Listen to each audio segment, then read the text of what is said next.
Spectre detectors welcome you to make contact.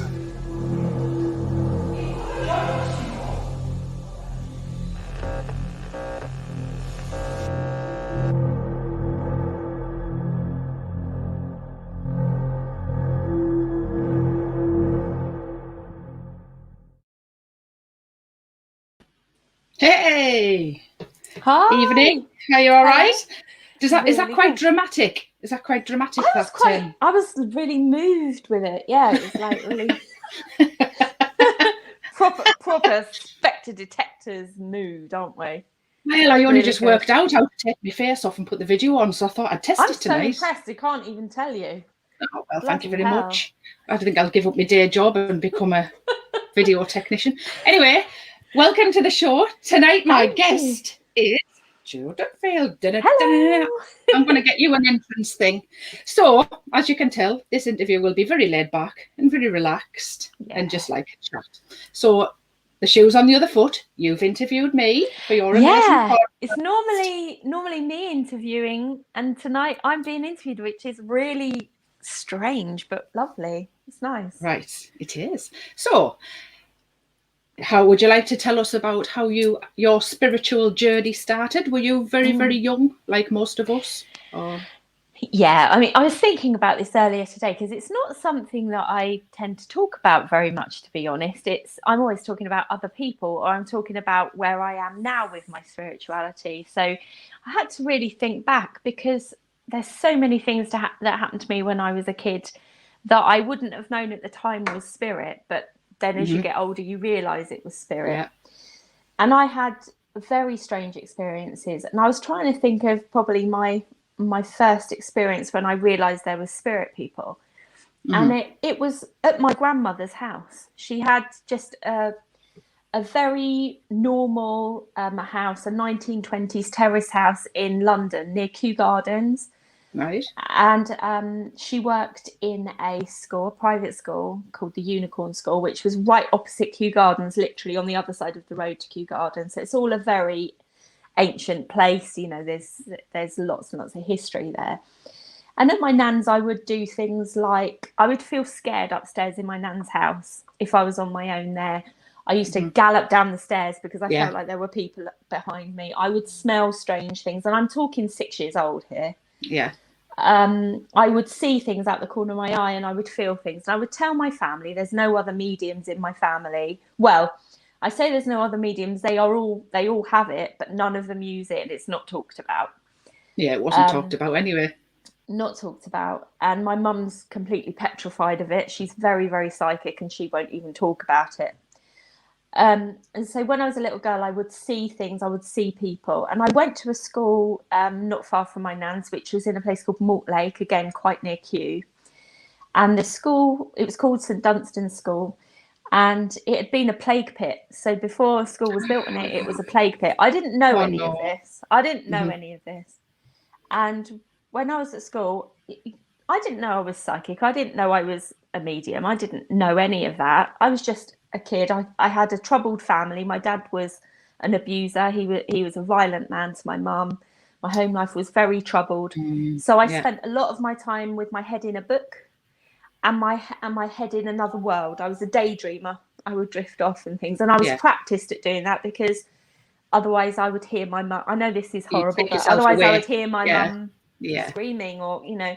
So I used to take myself off. And what I realised that is now is trance. So at a very young age, I was trancing out because I didn't want to hear what was happening to my mum.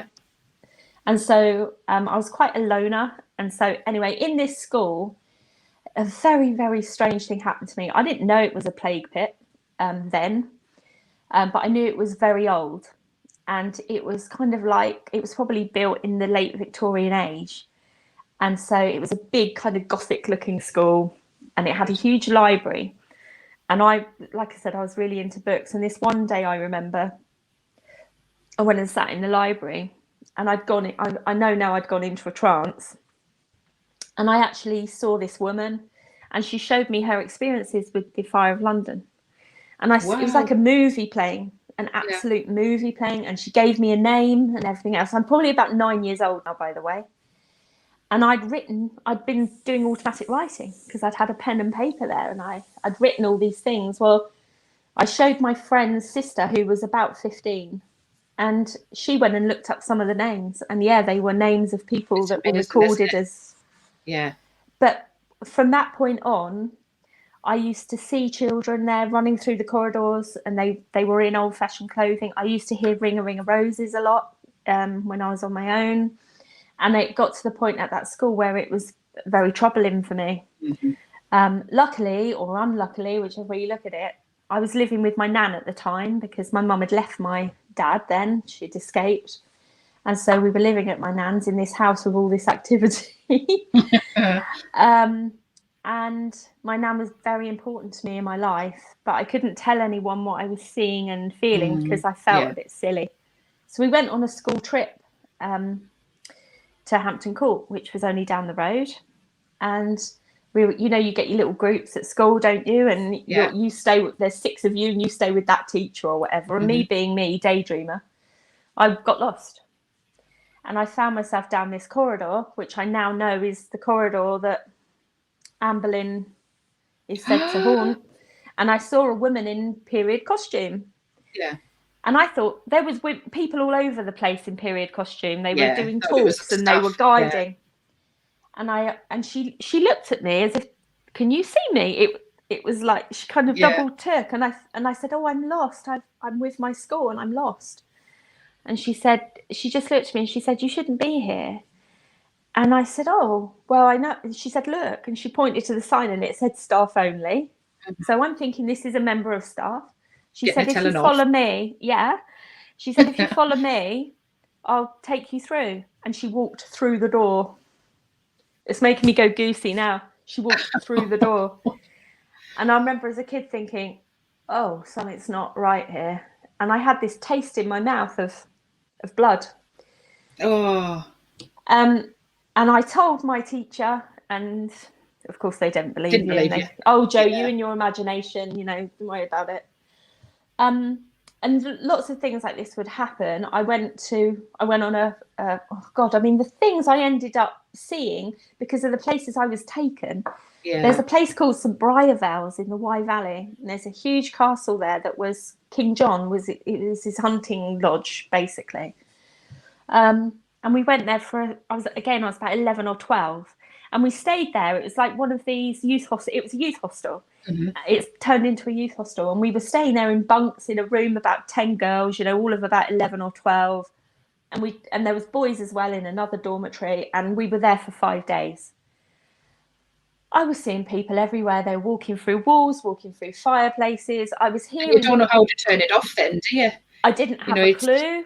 I didn't have a clue, and I couldn't tell anyone because you think you're going mad and people are going to laugh at you, and I'd been told off for it. So I wasn't telling anybody.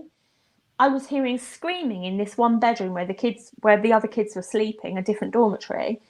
And weirdly enough, it was only about a year ago, I watched a documentary on people doing a ghost hunt at St Briarvales. And they lifted this rug in that room, and there was something called an oubliette. Oh, yeah. And it's a dungeon that's round, and they would just put a person in there. And that's where I was hearing the screaming from, because I only found that out about a year ago. And we went to this mining museum, and this is another one that was really weird. They said to us we had to go in this lift to go down the mine shaft to see where they mined. And I said, I'm not going down there. I've got claustrophobia. I don't have claustrophobia. I just didn't like the idea of going down 300 foot as a kid. So I said, no, I've got claustrophobia. I can't go down there. I might faint. Yeah, nothing would have made me. There was a really horrible feeling. I thought, I am not going down in that mine. And so they said, right, well, you can do the kids' route through. And it was like if you're in a wheelchair or if you were infirm or if you were tiny, you went this other way. And you go through this bit, for anyone who's been to the mining museum in that part of Gloucester, and there's like a tunnel that they would have dug out for taking, I don't know, the trailers through with the coal, like maybe the carts with the horses. Yeah. So it's like a tunnel, and it's totally black, but it's only probably about 20 foot long. And halfway there's a boy, and he was in dirty old clothes. And I said, oh. I said, are you here with your school? And he went, oh no. He said, I'm waiting for my dad. And I said, oh, well, I didn't want to go down in the lift, I said, because I don't like small spaces, and I was a bit scared going that deep into the ground. And he said, no, he said, I know what you mean. He said, I'm waiting for my dad to come up from there. Oh. And I said, oh, okay. He said, do you want me to show you the way out? He said, I can show you the way out. I said, oh, that would be wonderful. And he walked me through the tunnel. As we got to the opening of the tunnel and there was light, he'd gone. Oh, bless him. I couldn't see him. And I told my teacher again, and I was told, oh, you and your imagination, you know, it's the same old thing I was told.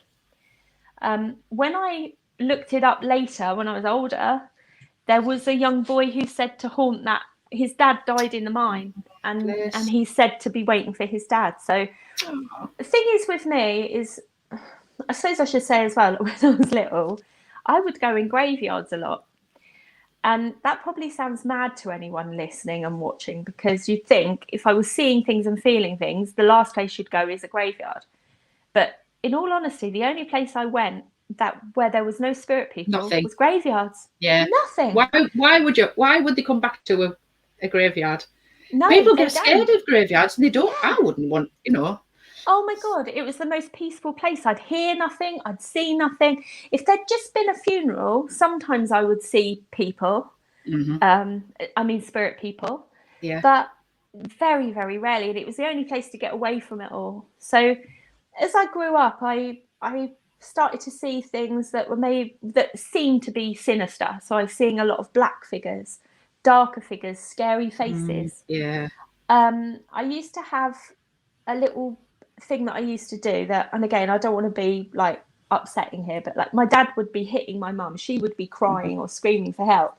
I would be in bed, and I used to astrally travel, and I used to actually feel my body changing I can't put it into words, but it's almost like when you're thrown in cold water, it would feel like that, like total paralysis. And I would feel my body lifting and going out. And when I was a kid, I could turn that on and off. I stopped being able to do that when I was about 20, 21. I've never done it since. I can't do it. I used to be able to, I can't explain what I done, but there was something I did with my thoughts and my mindset that would lift my spirit out of my body. And I did it. I've only done it a couple of times. One time really frightened me. I got up in the middle of the night to go to the toilet. Okay, now this is weird. I got up in the night to go to the toilet, and I felt quite drunk. And when I looked down, my body was still in bed. Yeah, that's what's happened. So I'd got up, but I hadn't got up. And then as soon as I realised, I was whipped back in like a big rubber band. Yeah. Boom. Yes. And it's a weird feeling. And it's only ever happened once. Wow. And I just thought, I mean, how can you tell somebody that when not think that you're nuts? Exactly. Even saying it now, I feel vulnerable because it's not something that I've really talked about at all. But yeah, I'd love to do that. I'd love to be able to. I mean, obviously, I've done what I believe is astral travel. You know, well, I don't even know if it is, to be fair. But you know, when you're in sleep state and you're doing the whole flying thing. And, yes. Oh, that used to happen to me a lot. Astral travel. Yeah. And it stopped, and I really miss it because how awesome is that to be able to just? It is awesome. It is awesome. I can remember being in my spirit going, and it would actually float out and through the window, and I'd be able to look back and see myself in bed. Yeah, and that lovely feeling of leaving the building, but the feeling of going back into your body is like a snap. Like yes, it was instant. It was like being a big rubber band, boom, and I was there. It was like I'd realised what had happened, and then it was boom. Yeah, and I couldn't believe it. I just think, hey, is that really? It is, and when you can't understand it and when you can't reason it, it can be quite scary. And so as I was growing up, I read everything I could get my hands on to do with ghosts or the paranormal or psychic abilities. My nan was a jumble cell nut. So I used to get all these books secondhand, like Doris Stokes and all, because I was trying to understand what was happening to me. And then I got to a point where I abandoned it. I asked for it to stop, and I started ignoring it because I was seeing more and more things that were frightening me. They were just making me feel uncomfortable. when you're developing your spiritual side, this is just me from my personal experiences. When I was going to development classes at church and, learning more, you see more dark because I believe the darkness tries to put you off. Do you know what I mean? Oh my God, I never even thought of it. So you're developing your light, and with the light comes the dark. And I just think the more aware you are, and the more spiritually gifted, use your term, which is lovely. Yeah, you light up. The darkness tries to put you off. That's what I believed when I was. Never even. So I was getting more considered that, and that makes so much sense. Pin downs in bed. I was seeing things at the foot of my bed. Oh my God! All them things. One night I had a psychic pin down, and I know people say you're in a dream state and your body's not awake. You can tell the difference. You can tell this the difference. Was awful. I was in bed and I looked down and I saw a man. He was huge, and I say huge. He was that huge. He was tapping his fingers on the ceiling. Oh, that's frightening. And you know something? I had like you have an awful feeling. Something really bad is going to happen. You do, yeah. And I thought, I have to pull myself out of this before he gets to this bed, because I don't think I'm going to like. It was that kind of sinister feeling. Yeah, yeah. And I prayed and I prayed. I said the Lord's Prayer in my head. You even try to wiggle your toes, don't you? Anything. And I did manage to pull myself round, and that really nearly made me turn my back on development. Wow. And it was, I think it was an older lady at church who was said to me, Elaine, the darkness is trying to put you off because you're heading towards the light. That's what they're trying to do. They don't want you to develop. They're trying to put you off. Because how many people would that have happened to? And they thought, they just forget it. No. Well, it did work, because I was dabbling. I was dabbling and I was doing a bit of automatic writing. I mean, I'm about 15 or 16 at this point. I was scaring the crap out of my friends. And I had something following me. I had something dark following me. It was everywhere. And my parents moved to Devon. I went with them. A week later, I ran away. Oh, no. And I ended up living on the streets. I was homeless for about 6 months. Wow. And sleeping on the beach, basically. And this thing was following me. It was definitely something dark following me. As it happens, the police realised I was a minor and contacted my family. They picked me up. They sent me home the next day, and I was back with my mum and things. But I decided I didn't want to see, feel or hear anything at that point. That was it. I completely blocked it. And then when I was 18, my nan got really poorly. The nan who I lived with, the nan who more or less brought me up, my mum's mum, she got really poorly with meningitis. And so she's only 63. So she died 5 days after she had meningitis. Within 5 days, she was gone. But she was in Essex, in Clacton. We were in Exmouth in Devon, so hundreds and hundreds of miles apart. And my mum had gone to be with her, but she couldn't take all of us with her, and she didn't want to see my nan and all the rest of it. So I'm asleep in bed, and I knew my nan was ill, and we were worried she was going to die. And my mum said, I'll phone if anything happens. And I'm laying in bed, and it was dawn. It was around dawn. And I thought I was asleep. I wasn't. I opened my eyes and my nan was stood at the end of my bed. And she said, now, Jo, she said, I've got some important things to tell you, she said. I've bought Easter eggs for everyone. She said, I've put Post-it notes with everyone's names on it, and they're in bags in the top of my wardrobe in my bedroom. She said, make sure you tell your mum, because it was the 4th of April. So it was like a week from Easter in that year. And she said, your mum must give them all out. And there's some for the neighbours at number 8 and number 9. I remember exactly what she said. And I said, okay, Nan. And she said, and don't forget, I'm watching over you. She said, I'm with you. I love you. You be a good girl and look after your mum. And it was real. And I'm thinking, am I asleep? Am I awake? But of course, you know when you're awake. And I remember just feeling my body and thinking, no, I'm awake. I'm here. And you kind of touch the bed. No, I'm awake. This has happened. But my mum was still in Essex. Anyway, within 5 minutes, my mum phoned and she said, your nan's just passed away. Now, unbeknownst to me, in the hospital, my nan had false teeth. But she didn't like anyone to know she had false teeth. She was a really proud lady, a Londoner, East Ender. She didn't want anyone to know she had false teeth. And anyway, my mum, she'd said to my mum, make sure they don't take my teeth out. I don't want anyone to see me without my teeth. Even on my deathbed, I don't want anyone to see me without my teeth. And so sadly she passed, and they gave my mum all the belongings. And my mum's with her sister, and they just had this feeling that the teeth weren't in my nan's mouth. They just had this horrible feeling, even though they'd asked the nurse, and they'd asked them more than once. And they go, look in the bag, look in the bag, look in the bag. They looked in the bag, and there were the teeth. Oh. So my nan had obviously been telling them, get my teeth. So that anyway, so there was a lot of things that happened around that. When my mum got home about 2 or 3 days later, I never told her about the Easter eggs because, again, it's that thing of they'll think I'm mental. You know, it sounds mad. I didn't want to upset my mum by saying that my nan had been there, you know, and all that. So I didn't tell anyone. About 5 years ago, we were talking about my nan. About 5 years ago, that's all. And so it's about 30 years since my nan died. Yeah.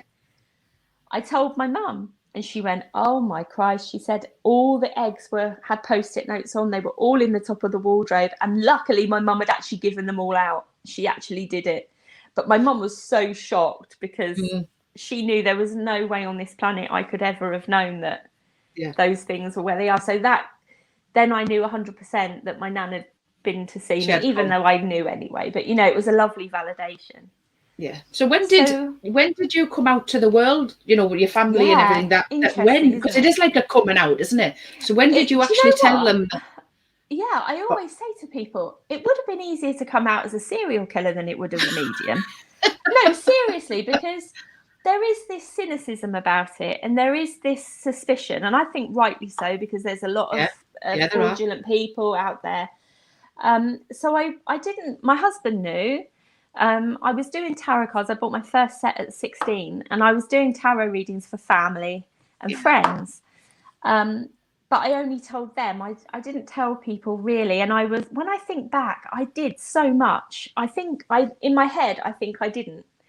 But in real life, I was doing loads of mediumship, and I was doing loads of spiritual things. I just didn't clock it. So I probably came out and told people what I was seeing and feeling when I was about 29, 30. Oh, so you held it in for a long time. I held it in for a long time. It was kind of when my daughter was born that I thought, I'm just going to be who I am now, and I'm going to tell people what I see and feel. Privately, I'd been to spiritualist churches. I'd been to mediums. Funny enough, my mum had a reading, and the medium said, your daughter's has really strong mediumistic gifts. There's a bowl of red apples in her flat, and spirit move around it. Well, I had a bowl of red apples in my flat, and funny enough, none of the cats would go upstairs in my flat because I think they could feel the spirit that were up there. And yeah, so I came out around that age, and a lot of people didn't want to know me anymore because I think they just assumed that there was a lot of people in my life that were frightened of it. There was a lot of people in my life that they just assume you're making it up. I mean, as if you would. I always say, why on earth would you, if you're not making money from it and it's from no financial benefit, why would you come out and tell people? Because people assume a lot of the time that you're just nuts. I took myself to the doctors when I was about probably 19, 20 and said, look, I'm hearing voices, I'm seeing things, am I psychotic, am I ill? He said, are they saying anything bad? I said, no, they're all really friendly. Lovely. And they're giving me advice. And he said, well, then you're not mad. And luckily, he was a bit of a holistic, he believed in holistic medicine. And I didn't know, he was a dowser. And so he actually sent me to the spiritualist church and said, why don't you try going, it's called the Moose Hall in Exmouth. He said, why don't you go there? He said, once a month they have a spiritualist meeting and you might find people like you there. And so at the time that gave me a bit of it's comfort. Good that he was open-minded, isn't it? Because I mean, amazing that, spirit put them in the way. They put these people in the way.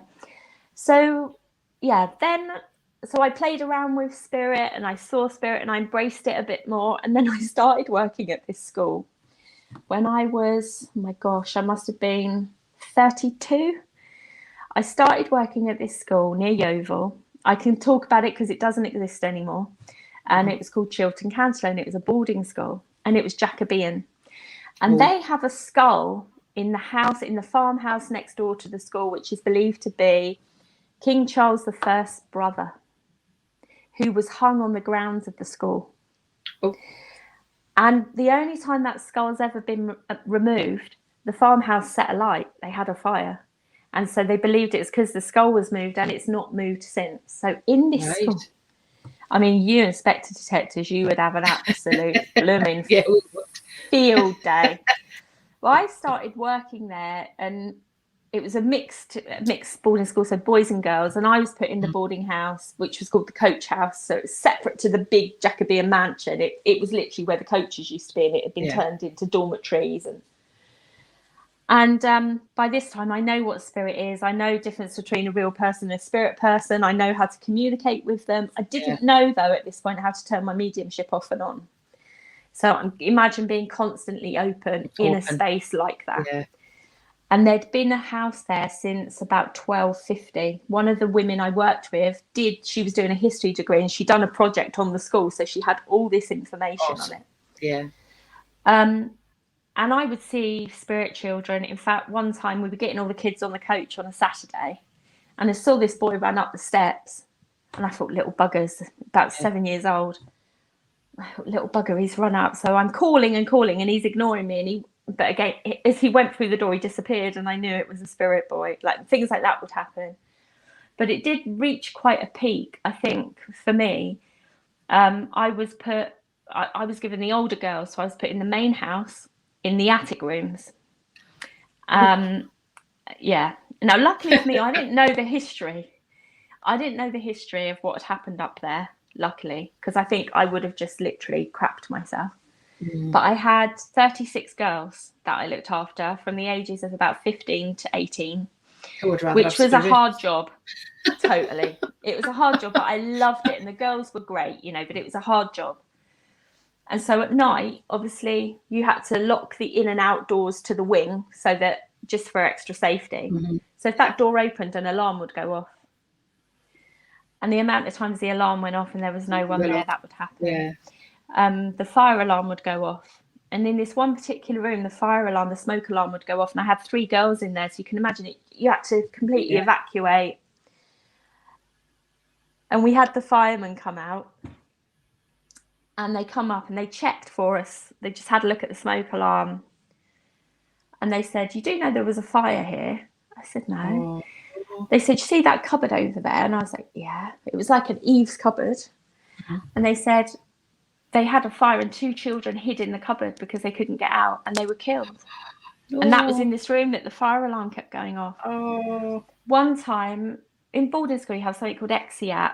And it's when the kids can go home on a Friday night and they get a weekend at home. It's normally mid-term, just to give them a break.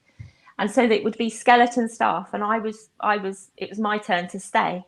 So I'm in the house with no children. And I'm in my room, and I hear, and all the doors are fire doors. All right. So when they open and shut, you know it. Yeah. So I hear a door go, and I think, oh, bloody hell, one of the girls has forgotten a bag or a brush or something. Yeah. I go out, I go in the room. No one there. Nothing. And I thought, that's odd. They couldn't have shut it properly. Like you do, all the logical. Yeah.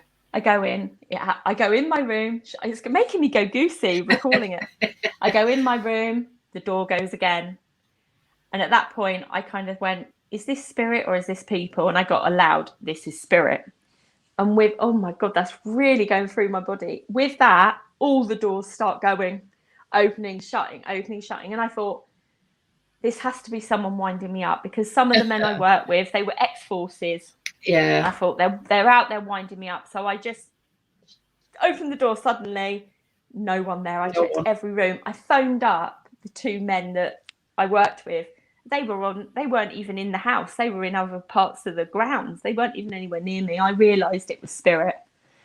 And the only way to really explain it is the atmosphere changes, and you'll know this. Yeah, it does. It was warm up there. We're in the attic in an old house, but they had massive oil-filled radiators. If anything, it was too hot. and you go in the hallway and you are blowing out smoke, and Yeah. you can feel the atmosphere. It just gets heavy, heavy, heavy, heavy. And I have to admit, I locked myself in my bedroom that night because it didn't feel friendly. It didn't feel Oh, did it friendly. not? It felt like it wanted the house to itself that Yeah, weekend. And probably. would I just Yeah. bugger off? So I locked myself in my room, and the door opening and shutting went off numerous times. And there was another time where another boarding house I was staying in, it was one of these school doors where it's a fire door, but it has a little square window with the crisscross glass. Yeah. So I had a little curtain up at it. But to get to the bathroom, they had to walk past my room. So I always kept the light on outside my room so they could see to go to the loo. And I heard footsteps. I heard it come through, go down to the bathroom. I'm assuming it's one of the girls. Comes back up. And then I see the feet under my door. I can see the feet there. And I think, oh, bless her, there's a problem. You know, because, not being funny, some of the girls used to wet the bed. Yeah, all right? They're at boarding school. They were little. I opened the door. Nothing there. Nothing. No one there. And all there is a fire door. So if anyone had gone through, I would have heard them. But I'd seen the feet. And another really memorable time in this one room, one of the headmaster's rooms, it was like a drawing room, and it had a grand piano in there. And in that room, there was a very old church on the grounds that was literally back again to the 1100s. There was a tunnel, which must have been for the priests, I think. And the door to that tunnel was in this drawing room, and it went underground and through to the church. Over the years, they'd blocked it halfway because a couple of the braver staff blokes had gone and had a look to see. Anyway, so there's this room, beautiful. If you imagine it like a 17th century panelled room, it was stunning, and this big grand piano. And what the headmaster used to do, because he would work late, he would play the piano.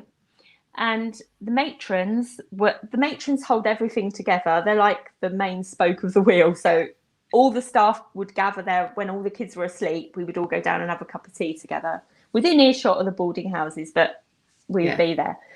And this one night, it was just me and one of the matrons. It was just me and her, and she'd worked there about 20, 30 years. And there was these huge Jacobean stairs going down, and then the room was there. And we heard the piano. And I said, oh, my God, the headmaster's still here. He's playing the piano down there. And she went, oh, yeah, she could hear it as well. She said, oh, that's odd. She said, I wonder if he's all right. She said, it's like 11:15. I'm surprised he hasn't. And she said, we've put the alarms on. If he tries to go out the door, it's going to set all the alarms off in the school. Now, what he used to sometimes do was open the sash window, and he used to hoik out the window, and he had a house in the grounds, and he would go home. She said, I better go down and see if he's all right. You might want a cup of tea. She said, but I'll tell him all the alarms are on, so he makes sure he goes out the window. And I said, oh, I'll come. So we go down the stairs. We get 2/3 of the way down the stairs, and the music stops. And she said, oh, maybe he's going out the window. She said, quick. And we went over, opened the door, and there's no one in there, and all the windows are shut.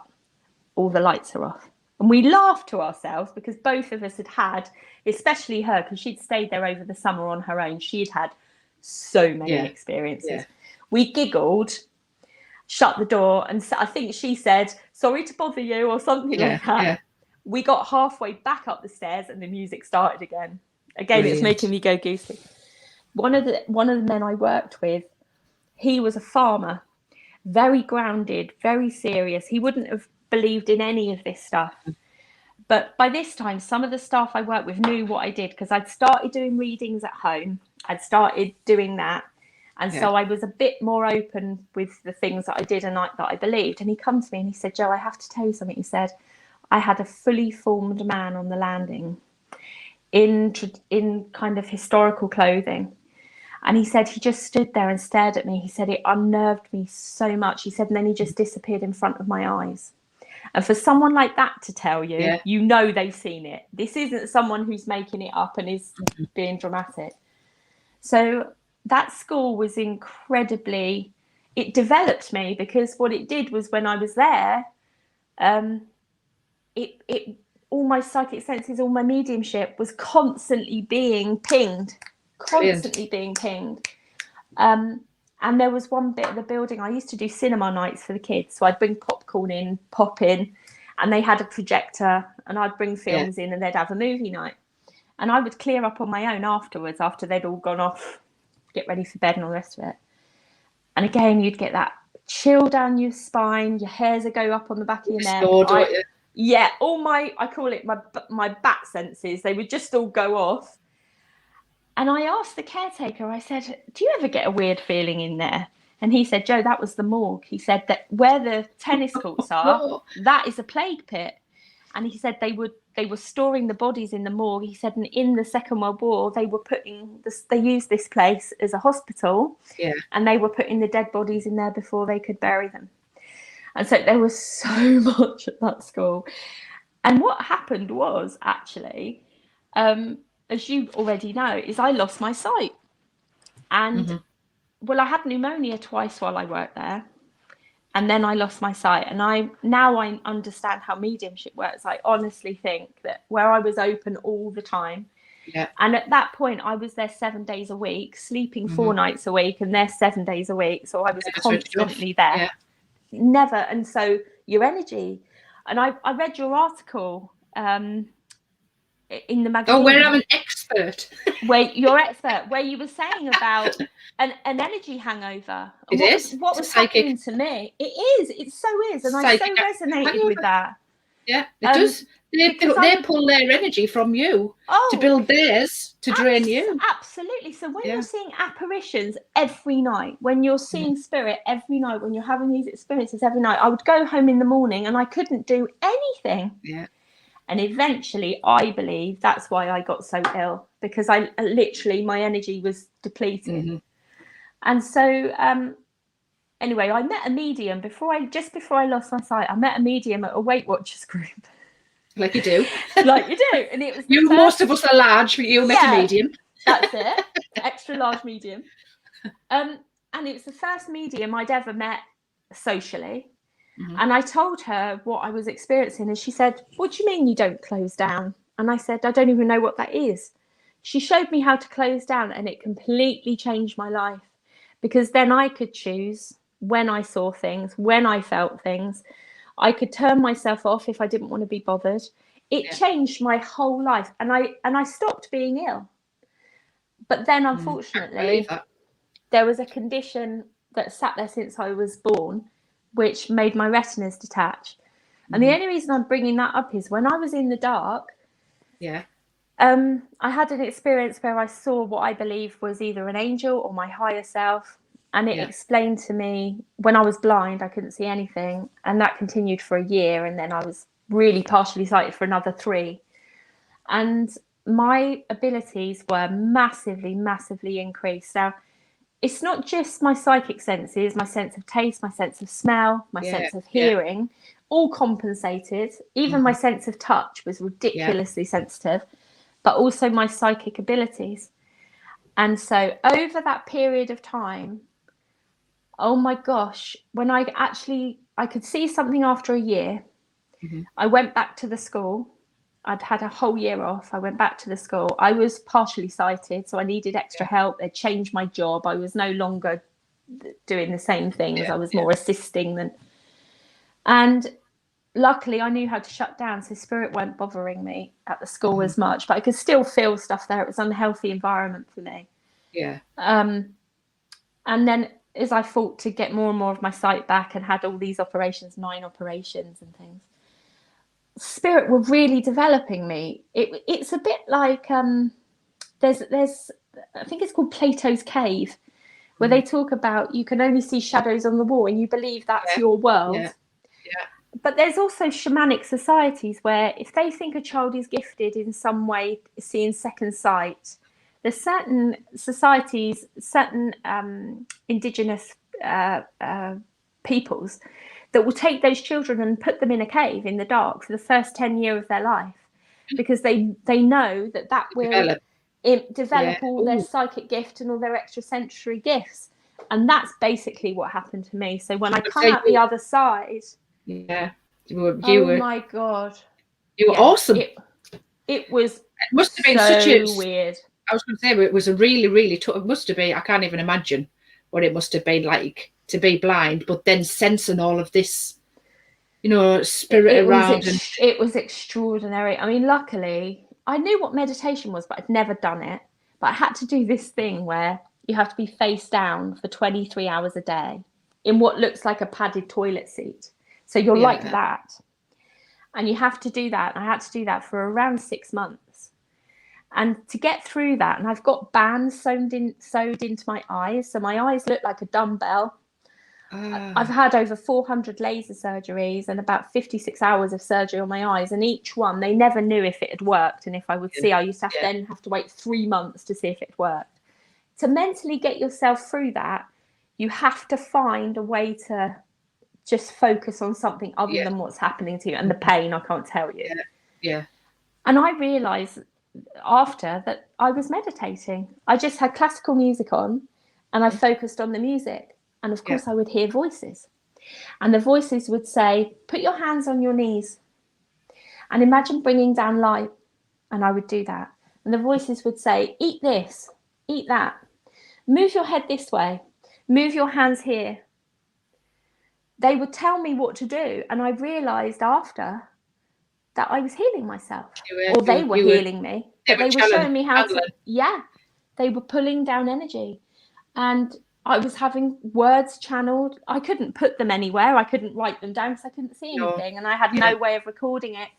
But I would get told stories and I would get told advice and I would be having a conversation in my head with something. And I do believe that was either my higher self or angels or probably both now. So that must have been comforting though. You know, because I can't imagine really that in the darkness, you know, how alone that is. But it's really weird because I was in the lounge because I couldn't lay down flat. I wasn't allowed. So 23 hours, you're face down. My family would go to bed. My husband had to do my medication because I couldn't see anything, honestly. So he would pump me up with all the drugs to help me sleep. And that would be maybe 10 o'clock at night. And I would be on my own, well, just me and my cat. My one-eyed cat, which is hilarious, but my one-eyed cat. And I would wake up around 4 a.m. because the painkillers would start to wear off. And we had our phone, so I would phone my husband if I needed painkillers. But a lot of the time I didn't want to disturb him, so I would just cope with the pain. And it's really lonely. I mean, really lonely. And I know this probably sounds awful, but I did say to my husband, I would rather have lost my leg than my sight because...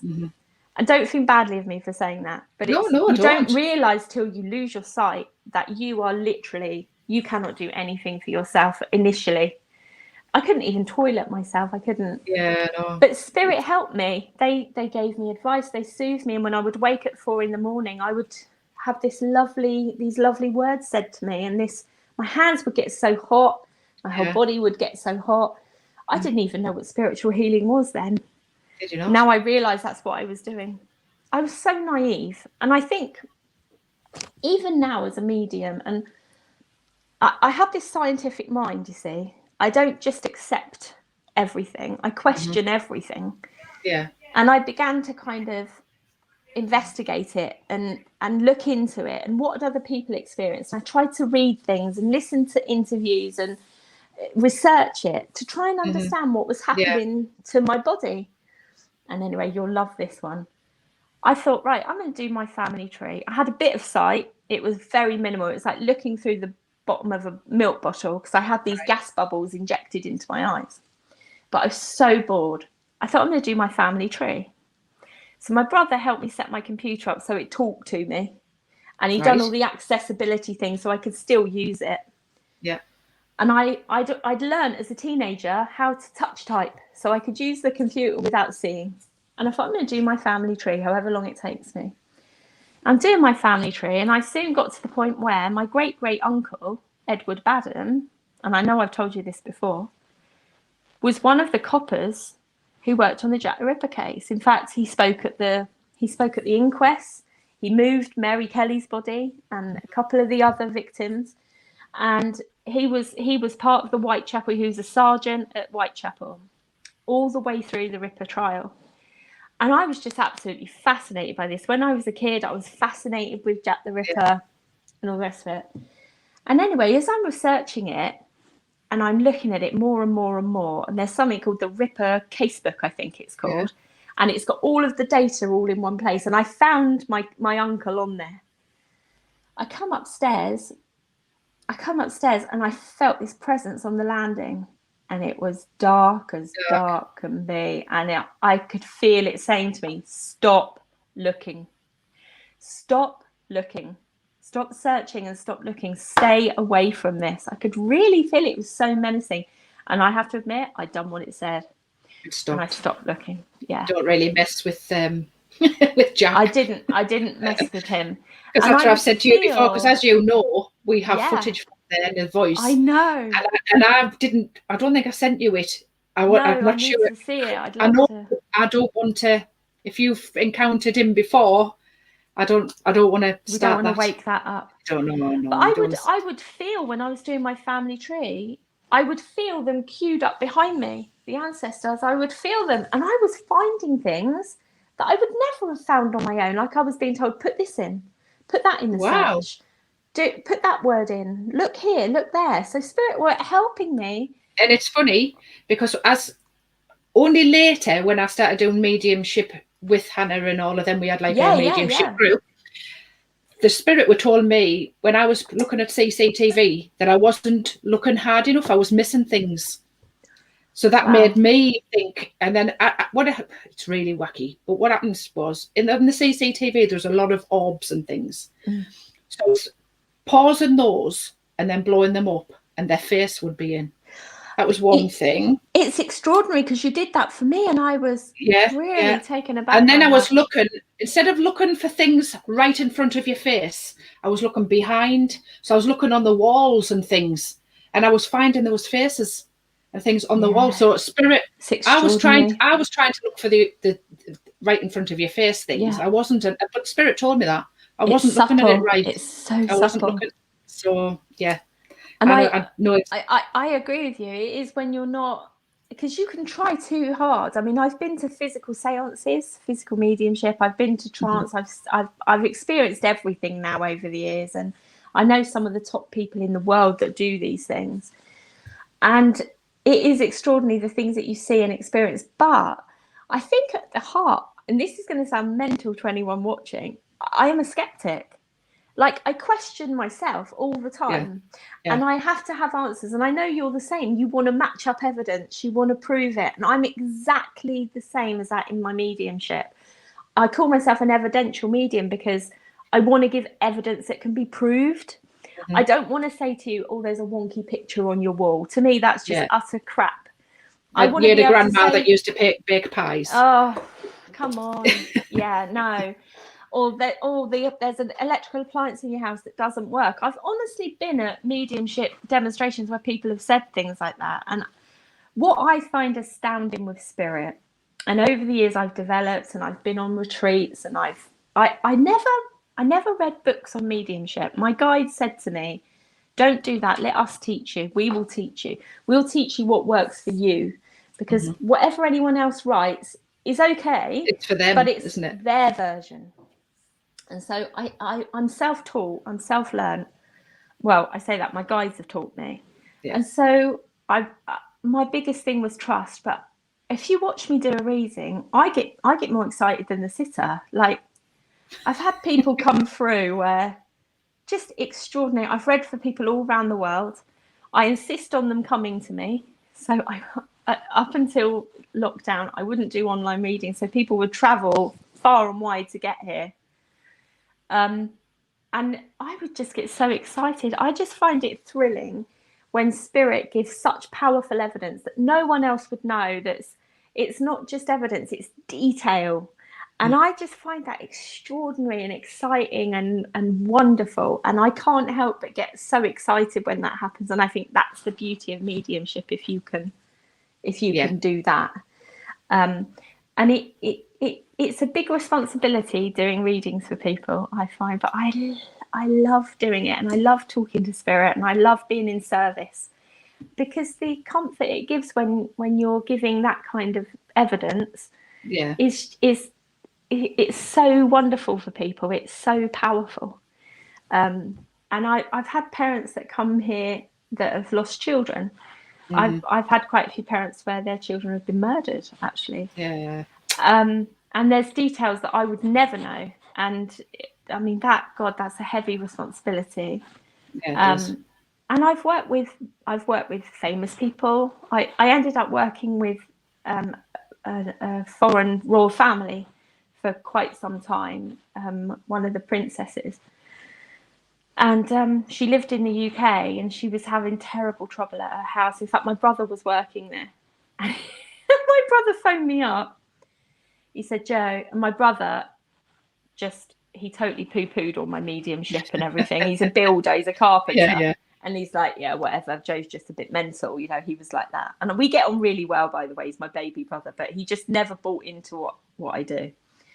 Anyway, he phones me up. He says, I need you here. He said, she's driving me mad. He said, she says there's spirits in the house, and we're laying these travertine marble tiles that are 100 quid each. And she's flicking salt everywhere, and we can't do the grouting. He said, will you come and speak to her? And I'm thinking, oh my Christ. So you can't just go there because of security. So I had to be met somewhere else and taken there. And when I went in there, suddenly I'm speaking Arabic. Now, my brother's never seen me work. And my brother hadn't told me anything about any of the history there. And I go in and I say about 4 or 5 things in Arabic. I obviously don't speak Arabic. And she just sat there. Oh my gosh, she knew exactly what I was saying. And I knew the whole story of this house. Well, they were rebuilding a house over what was an old house. And I was able to tell her the whole story of what had happened there, where the man who owned the house had got into debt. He couldn't pay the debt back. And this was around 1680. Yeah. And so the people he owed money to went and set the house on fire, didn't think the family were there, and all his children were killed. And so this house, they were trying to build it, and I think it cost 3 million to build this house. Okay, so, a lot of money was going into it. Everything they tried to do went wrong. Done any plumbing, it would go wrong. Done any electrics, it would go wrong. And so she said, would you come and see if there's anything there, and would you see if you can clear it? Well, I went up there, and immediately I thought, I can't do this on my own. This is bigger than me. Big. So I contacted a couple of, actually one of them was president of the British Dowsers Society, just, people of that level. Yeah. And I didn't know him, but I said, would you help me? And he said, yes. So he met me there, and we done about probably more or less 8 or 9 months worth of work. And it turns out that the house was built. We went right up. It was a 3-story house. We went right up in the top, and you could actually see the henge. You could see the ring of the henge. So what they'd done is they'd built a house right in the middle of a henge. People aren't meant to live in the middle of a henge. No. So no. And again, we did have a paranormal group, the Cornwall Paranormal they're called, and they're based down in Bodmin. And it was a school friend of mine that I've known 40 years. And I said, will you come up and just see if we can catch anything? And they come up, they had all the gear. And they did catch some really interesting stuff, and we helped the children pass and all the rest of it. Yeah. That was amazing. But I ended up clearing palaces and all kinds of things. It was extraordinary. It was such an experience. And I was working with her for about 5 years. And I had experiences that you would never have outside of that. And that was extraordinary. So I am lucky. I've had some really incredible experiences over the years. And I just, I'm always true to spirit. So I always try and do my best for spirit. But there's some frightening things that happen. There's scary things that happen, and there's beautiful things that happen, isn't there? Yeah. I'm not keen on the scary stuff, to be fair. No, when I say that, I mean, I'm fine with going, I'm fine with going sitting in the dark. You're pretty brave.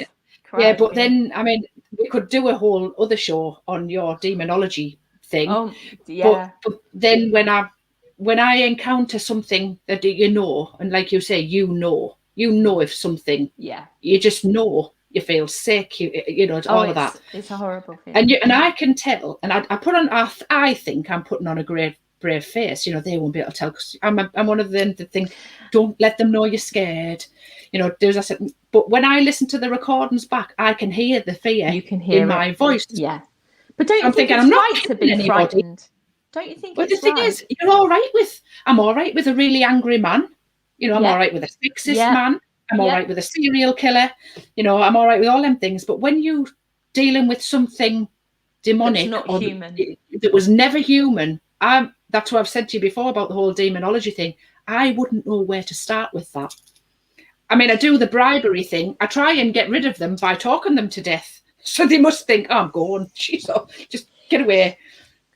But it's really interesting, isn't it? I got into that because I went to do the medium who taught me to open and close, who actually turned out not to be a very nice person in the end. But anyway, okay. she wanted me to do more and more readings. And she had booked this night where it was a hen night, which don't go and do readings when people are pissed. All right. You do not do it. It is like the holy grail. You just don't do it. But I was so naive. And I was manipulated into being there. I walked in the door of this house, and it was in a National Trust village, which is really ancient. They'd hung witches there. They'd done all sorts there. I walk into this house. I know nothing about this house. All right, it was so stupid. Like, when I think now, I would never put myself in that position. I walked in, and immediately my mouth was full of the taste of blood. And I knew someone had died in that house, and I could feel death everywhere. And I said to them, I'm tasting blood in my mouth. There is death in this house. And this medium, who was meant to be looking after me, said, oh, you're being melodramatic. What's the matter with you?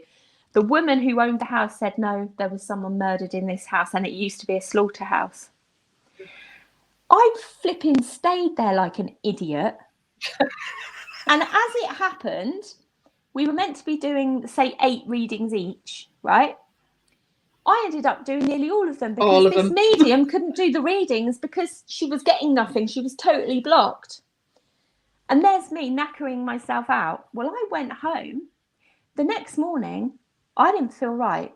God's honest truth. I got in the shower and I was thinking, I need to end my life. I don't need to be alive anymore. I need to die.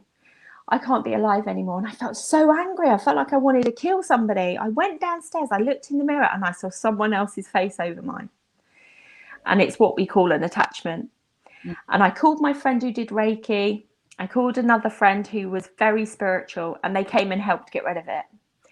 And that sent me into a thing of, I wanted to know, what was that? Why did it happen to me? Where does it come from? How does spirit attach to us?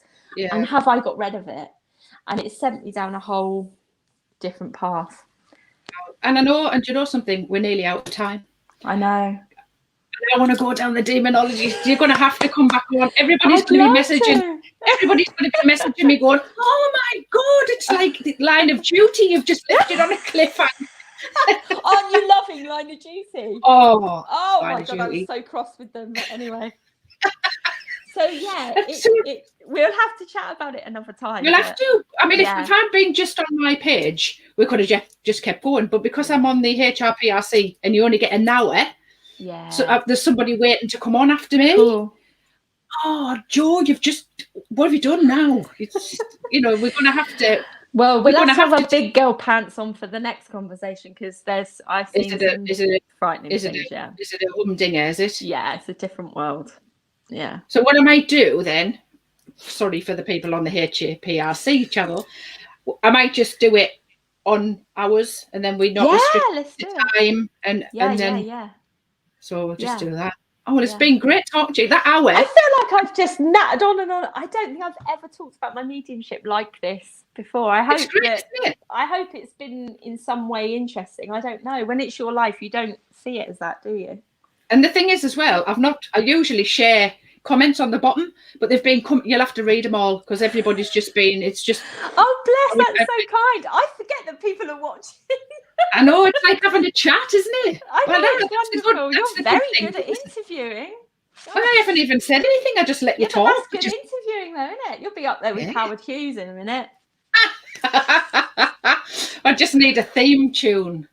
Somebody designed. Yeah, but you've got your Spectre Detectors jingle. Oh yeah, but that's about 10-year-old now. Listen, I'm going to come on one of your investigations. I can't wait to join you because you're doing these ones where people can come and join you, aren't you? And we always do. Investigations. Mind you live hundreds of miles away. I know, but we do our Super Saturday, so we just have to make it a super weekend and bugger off. Oh, you do, right? Well, 9 o'clock.